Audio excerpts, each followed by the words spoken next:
Então, boa noite, eu sou o Rafael Cidrão, mestre em psicologia, e hoje eu gostaria de falar com vocês sobre um pouco com vocês sobre fenomenologia e gestalt terapia. Para começar, vamos falar sobre o caminho da fenomenologia na abordagem da gestalt terapia. Se a gente considerar que a gestalt terapia teve como seus fundadores principalmente o Paul Goodman e o Fritz Perls, então a fenomenologia ela entra na gestalt terapia por dois caminhos diferentes. Por um lado, Fritz Perls estudou a psicologia da Gestalt junto com a Laura Perls, sua esposa, e a psicologia da Gestalt tinha uma leitura do trabalho do Russell. Então, por meio da psicologia da Gestalt e através da colaboração do Fritz com Goldstein, a fenomenologia ela chega na Gestalt terapia por esse caminho. Por outro lado, Goodman também leu diretamente o Russell na sua busca por uma teoria que pudesse abarcar a experiência, apresentar uma compreensão da experiência. Então, tanto Goodman quanto Fritz Perls, por caminhos diferentes, foram canais de introdução da fenomenologia na Gestalt terapia. Essa introdução ou essa inspiração fenomenológica na Gestalt terapia, ela trouxe diferentes implicações, tanto na compreensão de homem e de mundo da Gestalt terapia, quanto da prática clínica, como a gente vai ver na aula de hoje. E para começar, precisamos falar um pouco do surgimento da fenomenologia. A fenomenologia é uma filosofia que surgiu no final do século XIX, ou melhor, no início do século XX, com Russell, seu fundador. O Russell ele começou a perceber que existia uma incoerência no modelo científico vigente, porque até então se acreditava e se tinha como modelo de ciência uma visão de mundo em que o cientista ele era apartado do objeto que ele estudava. E assim ele acabava ignorando os vieses que ele atribuía à pesquisa na sua atividade interpretativa, na sua atividade explicativa. E Husserl vai propor, então, que pelo menos, que principalmente das ciências humanas, não se pode conceber que o objeto que está sendo estudado ele está separado daquele que o estuda. Então, eu preciso reconhecer as minhas nuances, as minhas vieses, as minhas participações na compreensão do fenômeno que eu vou estudar, para poder suspender, ou seja, fazer uma redução fenomenológica. Eu abrir mão por um tempo, ou suspender por um tempo a minha compreensão de mundo, a minha compreensão sobre o fenômeno que eu vou estudar, para eu poder acessar, pelo menos tentar acessar o mais diretamente possível, o mais puramente possível, a coisa como ela é para mim ou para aquela consciência que nós estamos estudando. Isso daí já é uma revolução muito grande no paradigma científico positivista, porque a gente acaba, o Russell, com o objetivo de construir fundamentos para uma ciência de rigor, ele acaba abalando os fundamentos da ciência como era compreendido anteriormente. Então o sujeito não é mais separado do mundo, mas ele é integrado ao seu objeto de estudo. E esse é o surgimento da fenomenologia. Hoje a gente vai estudar alguns conceitos básicos da fenomenologia e vai ver a sua aplicação na Gestalt terapia. O primeiro conceito é o conceito de intencionalidade. A intencionalidade já havia sido falada pelo Brentano, que foi um professor do Russell. Só que o Russell vai pegar essa compreensão de intencionalidade e vai ampliar e vai difundi-la na sua obra. O que seria intencionalidade? Intencionalidade seria exatamente que toda consciência ela é sempre consciência de algo. Não existe uma consciência pura que está dentro de uma pessoa, ou dentro da sua cabeça, ou dentro do seu psiquismo, e um mundo fora daquela pessoa que a consciência acessa e a consciência então guarda os conhecimentos sobre o mundo. Não. A consciência ela é sempre consciência de algo. Isso é muito fácil a gente perceber, por exemplo, se a gente pensa em algo, se eu estou pensando, eu estou sempre pensando em algo. Ainda que alguém diga, eu estou pensando sobre o meu pensamento, ainda assim, há sempre uma relação intencional entre aquilo que se pensa e aquilo que é pensado. Isso pode ser levado para vários outros âmbitos. Por exemplo, os faladores da Gestalt terapia vão falar das funções animais. O Fritz já falou isso no seu livro Ego, Fome e Agressão. Só existe respiração se existir o ar e os pulmões. Ou seja, a respiração, embora ela seja abstrata, no sentido de que ela precisa de mais do que si mesma para existir, ela não existe por si só, ela é muito real, ela é muito verdadeira. Nesse sentido é que a intencionalidade vai apresentar consciência e mundo como co-originários. Não existe mais uma ênfase no polo da consciência, no polo do sujeito, ou seja, como se pensava anteriormente, que o sujeito era o senhor da natureza, era dotado de poder sobre a natureza, ele era um sujeito de certeza, um sujeito de controle, que poderia sim se colocar de forma arbitrária diante da natureza, como muitas práticas científicas foram fundamentadas por essa compreensão. Não. A partir da fenomenologia, a partir da noção de intencionalidade, o sujeito ele é inextricavelmente interligado com o mundo. Merleau-Ponty, que é um filósofo da fenomenologia posterior a Russell, o leitor de Russell, ele vai falar de uma constituição mútua entre homem e mundo, ou seja, homem e mundo se constituem mutuamente. Mas voltemos para o Russell, na noção básica de intencionalidade. Isso vai influenciar muito a visão de homem da Gestalt terapia, porque a Gestalt terapia ela vai ver exatamente que o homem e o mundo, o organismo e o ambiente vão formar um todo, um campo organismo-ambiente, um campo fenomenológico, em que cada coisa só existe em relação com o outro, não existe separado. Assim, as separações entre organismo e ambiente elas são abstrações a posteriori, e essa compreensão vem muito da noção de intencionalidade da fenomenologia. A fenomenologia ela também traz uma outra compreensão muito importante, que é que essa experiência com o mundo, essa experiência de constituição da pessoa com o mundo, ela é pré-reflexiva. Eu não preciso antes pensar sobre o que eu vou fazer, o que eu vou ser, ou como eu vou me relacionar com o mundo, para então isso acontecer. Não. A minha relação de constituição com o mundo, ela é pré-reflexiva, ela é anterior a qualquer conceituação, a qualquer reflexão, a qualquer pensamento racional. Isso também já é outro baque no modelo de ciência que existia anteriormente. Porque, por exemplo, em uma ciência fundamentada no racionalismo ou no empirismo, a gente foca muito a gente concebe muito a gente concebe o sujeito como um racional. Se a gente pegar, por exemplo, Descartes, no cogito dele, ele vai dizer, penso, logo existo. O que me garante que eu sou sujeito, o fundamento, sem qualquer dúvida, é que eu penso. Ou seja, a ênfase está no pensar, na racionalidade. E esse pensamento seria o atributo fundamental, o atributo essencial do homem. Não é o caso aqui na fenomenologia. Existe um atributo anterior, muito mais importante, e esse sim é fundamental, que é o homem é um ser de relações. O homem é um ser de relações com o mundo. E aí vocês vejam por que talvez seja tão difícil entender fenomenologia. Porque entender fenomenologia requer criticar, duvidar, questionar coisas que nós aprendemos desde criança sem nem nos tocarmos. Por exemplo, que existe um eu separado do mundo, que eu tenho um controle sobre todo o meu ser, sobre que eu sou aquilo que eu penso que eu sou. Não, existe uma identidade minha que é anterior a qualquer conceituação que eu tenho de mim mesmo. É uma experiência pré-reflexiva. Outro avanço e outra importância e compreensão que a fenomenologia traz é a compreensão de subjetividade com intersubjetividade. Ou seja, eu não compreendo mais a minha identidade, a minha subjetividade, como algo puramente meu, mas é algo partilhado com as pessoas com quem eu me relaciono, com o mundo em que eu estou inserido, de maneira que toda subjetividade ela é uma intersubjetividade.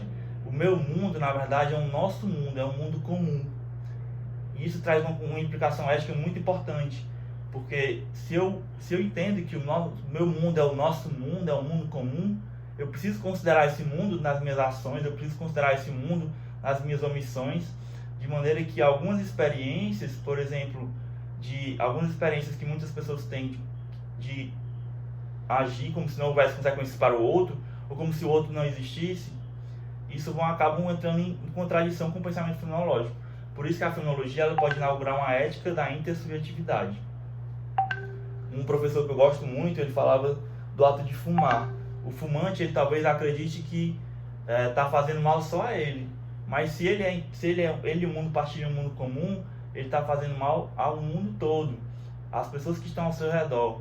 Então, então a fenomenologia oferece esse fundamento para a gente pesquisar e questionar se uma atitude, pesquisar se uma atitude ela é ética ou não a partir da consideração do outro. E essa consideração do outro ela vai linkar com outra compreensão fenomenológica, que está ligada ao próprio método fenomenológico, que é da atitude fenomenológica e descrição do fenômeno. A partir de um referencial fenomenológico, a gente vai, ao abordar um fenômeno, buscar ter uma atitude fenomenológica que é diferente de uma atitude natural. Uma atitude natural seria qual? Aquela que nós temos no dia a dia, no cotidiano, em que nós tomamos as coisas por certas. Por exemplo, nós não paramos para refletir sobre tudo que vivemos o tempo todo, senão nós nem viveríamos. Mas em pesquisa, em se tratando com o outro, é importante que eu questione o que para mim é natural, questione o que para mim é certo e vá descrever para olhar com clareza e com abertura ao fenômeno que está diante de mim. E esse fenômeno pode ser o outro. E aí nós temos aí já prefigurando, pronunciando, já antecipando o que a gente vai ver já, da importância dessa abertura ao outro na clínica psicológica. Porque se o psicólogo vai abordar, vai trabalhar com o cliente ou com o paciente, já com um conjunto, com um arcabouço teórico muito rígido, já com um conjunto de concepções anteriores sobre o cliente, quando ele vai entrar em contato com esse cliente, ele vai ter dificuldade de aceitar o cliente como ele é e se abrir para a novidade e para a diferença que é o outro. Essa palavra diferença é muito importante na gestalterapia, porque a prática gestáltica ela tem como objetivo possibilitar, tornar possível um campo onde a diferença pode existir e se expressar. E isso a gente pode rastrear um pouco para essa contribuição fenomenológica de atitude de abertura ao outro e de questionar do mundo para duvidar dele e não tomá-lo como natural. A frenologia ela vai também trazer como uma contribuição muito interessante uma nova forma de perceber o tempo, uma nova forma de perceber presente, passado e futuro. Não mais como uma linha na qual vai vir o passado, depois o presente, depois o futuro, e elas são uma linha irrevogável. Não. Para a frenologia, o presente ele contém o passado e contém o futuro. O Russell vai chamar de retenção essa participação do passado no presente e proteção, essa participação do futuro no presente. Para a gente entender isso, vamos pegar, por exemplo, o exemplo da música. A música é um todo. E cada nota ela vai dando a nota anterior ela dá uma condição de possibilidade de interpretação para a nota seguinte. Assim como a nota presente, ela dá uma nova forma de interpretar a nota que virá. Elas formam um todo. Se eu tirar as notas passadas e focar apenas na única nota da música, por exemplo, que seria num instante, num agora imediato, eu vou perder muito do significado da compreensão do todo da música. E a nossa experiência ela é como essa música, de maneira que o meu passado ele faz parte do meu presente, as minhas histórias, as minhas experiências, as minhas situações inacabadas, como a gente vai ver na Gestalt, tudo isso faz parte da minha experiência presente, que o presente ele convoca o passado e convoca o futuro, ou melhor, diante do futuro, diante das possibilidades que o futuro apresenta, o passado ele convoca o presente convoca o passado, num campo de presença, como diria Merleau-Ponty. Vamos ver agora um pouco sobre quais seriam os desdobramentos do pensamento fenomenológico na gestalterapia. Em primeiro lugar, gostaria de retomar aquilo que a gente estava falando sobre abertura para a experiência. Isso porque um gestalterapeuta ele precisa estar aberto para acompanhar a experiência do seu cliente. A resistência da terapia, muitas vezes, é a resistência do gestalterapeuta, do terapeuta ou do gestalterapeuta, quando ele resiste a entrar em contato, quando ele resiste a acompanhar a experiência concreta do seu paciente. Sobre isso, por exemplo, é importante a gente pensar que às vezes a nossa terapia como terapeutas só vai até onde a nossa terapia como paciente sustenta. Talvez se a gente tiver um conteúdo que é muito difícil de lidar com nossa terapia pessoal, nossa vida pessoal, vai ser difícil lidar com isso na nossa terapia com nossos clientes. Por isso é importante a supervisão e a terapia, mas isso já é tema para outra aula. Hoje a gente vai falar sobre a abertura para a experiência. Veja que se eu estou aberto à experiência, eu estou aberto ao novo, ao desconhecido, ao risco, ao que pode vir de diferente, de inusitado na experiência do cliente. E aí vem a diferença da gestalterapia entre técnica e experimento. Veja que uma técnica, ela é um ritual, uma intervenção que tem um objetivo específico, ou seja, eu vou fazer uma técnica de relaxamento, eu vou fazer algo para que a pessoa possa relaxar e sentir relaxamento. Na gestalterapia a gente trabalha mais com a noção de experimento. Por quê? Porque eu vou fazer algo para descobrir algo que eu não sei o que é de antemão. O gestalterapeuta ele sabe como produzir awareness, ele sabe como facilitar a compreensão do paciente, mas ele não sabe exatamente o que o paciente vai experimentar. É um experimento não no sentido científico de controlar as variáveis, mas pelo contrário, de possibilitar que algo novo surja na clínica. Por isso que quando eu estou na clínica e eu faço um experimento com o meu paciente, ou meu cliente, o objetivo é que ele tenha consciência e ele experimente uma coisa nova. Não sei de antemão o que vai ser isso, mas eu vou estar lá aberto para acompanhá-lo no que quer que ele venha a sentir. E aí, diante dessa abertura, é muito mais importante que eu solicite ao meu cliente que ele descreva o que ele sente, que ele descreva as suas sensações, do que a gente juntos busque uma explicação para o que ele vive. Isso seria a diferença, por exemplo, entre compreensão e explicação. Existem várias nuances de significados parecidos e distantes dessas duas compreensões, dessas duas palavras, mas para efeito dessa aula eu vou chamar de explicação a atividade de afirmar uma causa para alguma coisa. Por exemplo, eu posso dizer que meu cliente ele não chora hoje porque quando criança ele sofreu um trauma de que não precisa chorar se ele apanhar. Então eu estou dizendo que o comportamento presente ele é determinado por uma causa no passado, estou explicando. Isso não é uma proposta, não é o que busca o Gestalt terapeuta e não faz sentido numa perspectiva fenomenológica. Numa perspectiva fenomenológica a gente não busca a causa, a gente busca compreender a experiência concreta daquela pessoa. Então, como que seria essa compreensão? Seria trazer consciência para as várias nuances daquela experiência, os vários contornos, mas como aquela pessoa vive aquela experiência, mais e muito mais importante do que o porquê ela vive. Isso tem um significado clínico muito prático, porque uma pessoa que busca uma explicação e encontra, ela pode dizer, eu sou assim porque meus pais fizeram isso quando eu era criança, eu sou assim porque eu perdi minha namorada, eu sou assim porque tal coisa aconteceu. Isso poderia gerar, digamos assim, um alívio, um conforto, porque a pessoa agora descobriu uma justificativa para ser quem é, mas ela estaria também evitando o contato com as forças potencialmente criativas daquela experiência. Já na compreensão, quando eu busco compreender o todo, quando eu busco compreender aquela experiência de forma mais abrangente, eu entro em contato com os conflitos, com as dificuldades, com as potências criativas, com as capacidades, com as competências, e nesse contato um novo todo vai emergir, que vai ser potencialmente diferente para aquela pessoa. Ou seja, a compreensão e a descrição elas favorecem a novidade, a diferença, o inusitado. Outra compreensão importante da cronologia, já reverberando aquilo que a gente viu sobre intencionalidade, é que se sujeito e mundo são inseparáveis, então a relação terapêutica ela também é um campo fenomenológico. Ou seja, eu e meu paciente, eu, Gestalt terapeuta e meu cliente, formamos um campo fenomenológico entre que o que ele manifesta naquele momento, ele manifesta em relação a mim, e o que eu sinto naquele momento, eu sinto em relação a ele. Isso é muito importante na compreensão da prática clínica. Isso porque os meus sentimentos como terapeuta precisam ser considerados como integrantes desse todo que é a relação terapêutica como uma experiência fenomenológica, como um campo fenomenológico. Isso é muito interessante porque muitas vezes os psicólogos eles acham que ainda fundamentados numa abordagem não fenomenológica ou positivista, de achar que o psicólogo é neutro, eles buscam essa neutralidade como forma de se proteger, de separar o que sentem do que o paciente sente ou do que o paciente vive, ou então de buscar uma pretensa neutralidade em relação ao paciente, quando na verdade muitas vezes o paciente ele faz e vive o que ele vive na terapia exatamente precisando de uma resposta desse terapeuta como um outro, como uma alteridade. E aí a gente vai ver de novo a alteridade surgindo aqui nas nossas palavras, na nossa aula. A alteridade, enquanto possibilidade, enquanto diferença, ela possibilita o encontro. E o encontro, um contato, seria transformador, seria integrador, seria motor de novas possibilidades. Por isso que essa relação terapêutica é tão importante de ser discutida, tão importante de ser considerada. Eu percebi na minha prática clínica, e aprendendo com professores, que os momentos mais potentes de terapia, mais criativos, mais eficazes nas terapias com meus clientes, foram aqueles em que a gente pôde conversar sobre a nossa relação terapêutica, sobre o que eu sentia, o que ele sentia, e o que nós entendíamos que estava acontecendo ali como uma experiência intersubjetiva.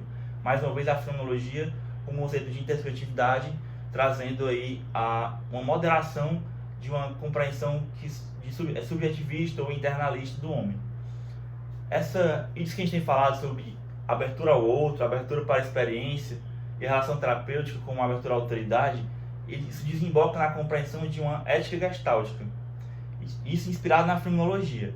Porque, veja, se a fenomenologia vai dizer que eu não sou separado do mundo, mas mutuamente constituinte do outro, então eu preciso considerar esse outro diante das minhas relações. Isso modera a tão famosa oração da Gestalt, que é vista por muitos gestalterapeutas contemporâneos como um texto muito individualista, que fala como se só existisse sujeito, só importasse sujeito. A gente entende que essa oração é muito importante em pessoas que têm dificuldade de afirmar suas individualidades, afirmar quem são. Mas ela precisa ser contextualizada e precisa ser moderada com a compreensão fenomenológica de que nós somos um campo, somos um todo. Todos os homens estão integrados uns aos outros, na medida que meu mundo é o nosso mundo, é o mundo comum. O que essa visão fenomenológica, portanto, ela tira a Gestalt de uma visão individual, de individualismo. E por fim, lembra aquilo que a gente estava falando sobre passado, presente e futuro na fenomenologia?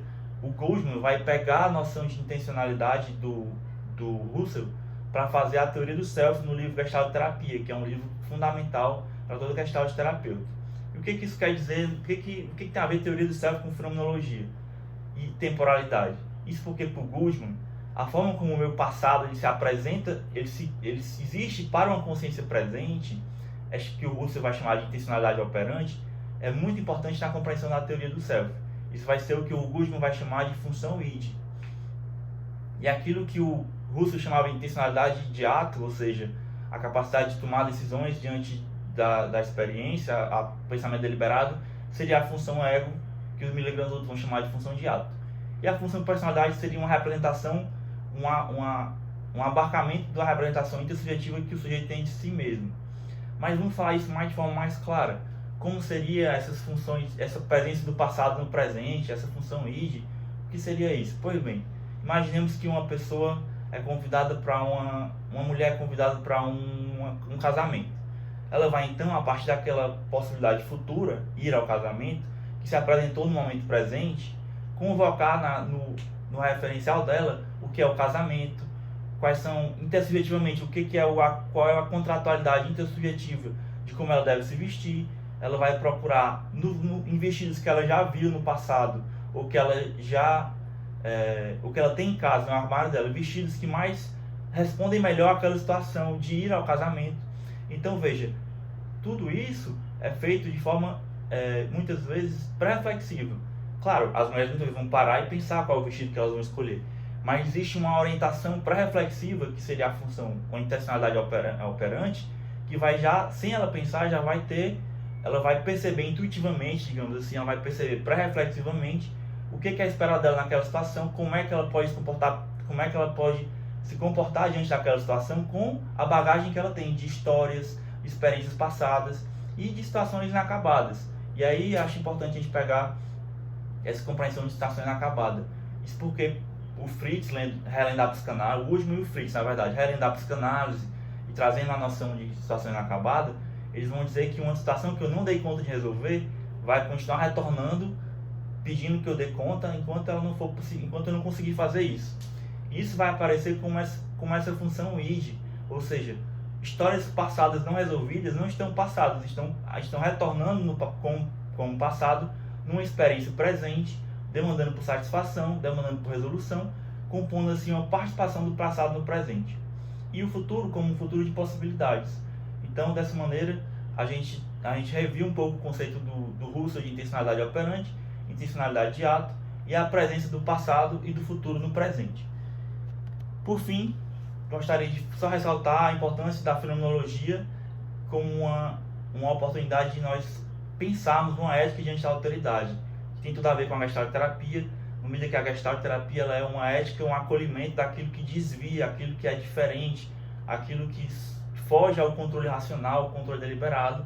E nós podemos também, como Gestalt terapeutas, inspirados numa orientação fenomenológica, buscarmos refletir uma ética de acolhimento do outro como ele é e não como eu acho que ele deveria ser.